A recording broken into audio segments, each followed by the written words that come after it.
Cut off his mic. Switch off the light. Now ask him to say whatever he was trying to say. This is how Joe Biden was treated in Moscow by none other than Vladimir Putin. And Biden went around telling everybody that he was a total badass in the meeting. Poor guy. Hi and welcome.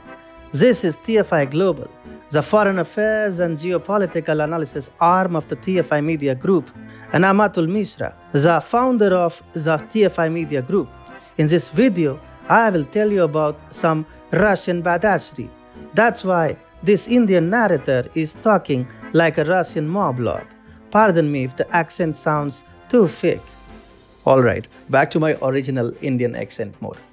Russian President Vladimir Putin bitch-slapped now US President Joe Biden during a meeting between the two in Moscow 2011. These are not our words. This is the vivid description of Mike McCormick, a former White House stenographer for then Vice President Joe Biden.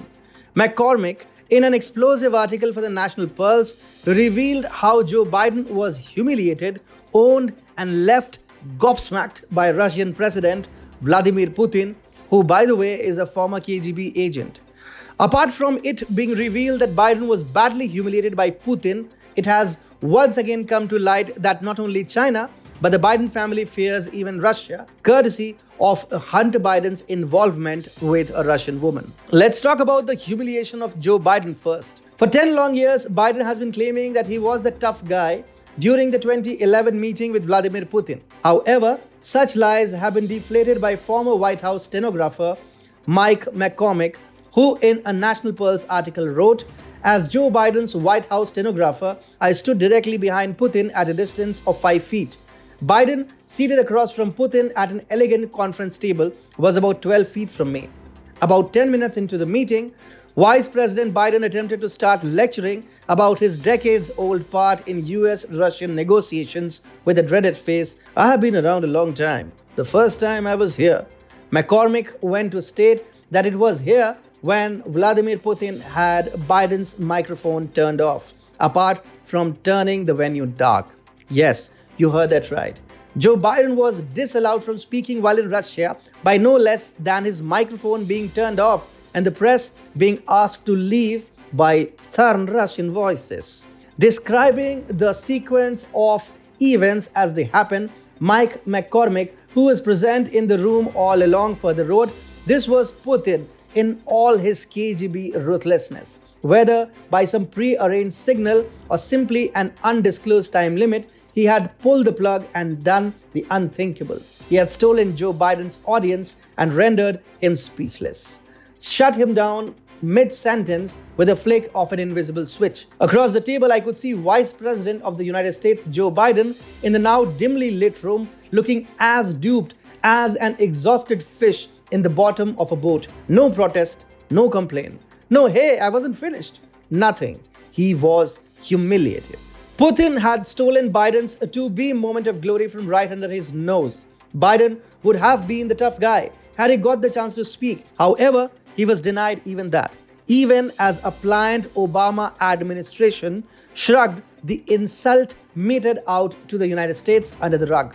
To be fair, however, they could not have dared take on Russia and Putin on the matter, since Joe Biden's son was in bed with Ukrainian, Russian, Kazakh, and Chinese nationals for the Biden's family's business interests.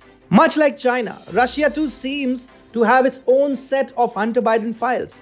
What is known back in the United States of Hunter's business transactions in Ukraine, China, and Russia is not even a fraction of the reality. With his father occupying the office of the vice president and in charge of Ukraine policy, Hunter Biden conducted international business transactions while wearing his conflict of interest as a badge of honor. Hunter received a $3.5 million wire transfer from Elena Baturina, the richest woman in Russia. According to the New York Post, Baturina sent 11 wire transfers between May and December 2015 to a bank account belonging to Bach USA, a tech startup that filed for bankruptcy in March 2019. 9 of those 11 wire transfers were first sent to Rosemont Seneca Partners, the investment firm founded by Biden and Chris Hines, stepson of former Secretary of State John Kerry. The same was first revealed in a report by the Senate Homeland Security and Governmental Affairs Committee. The report shockingly revealed some of these transactions are linked to what appears to be an Eastern European prostitution or human trafficking ring.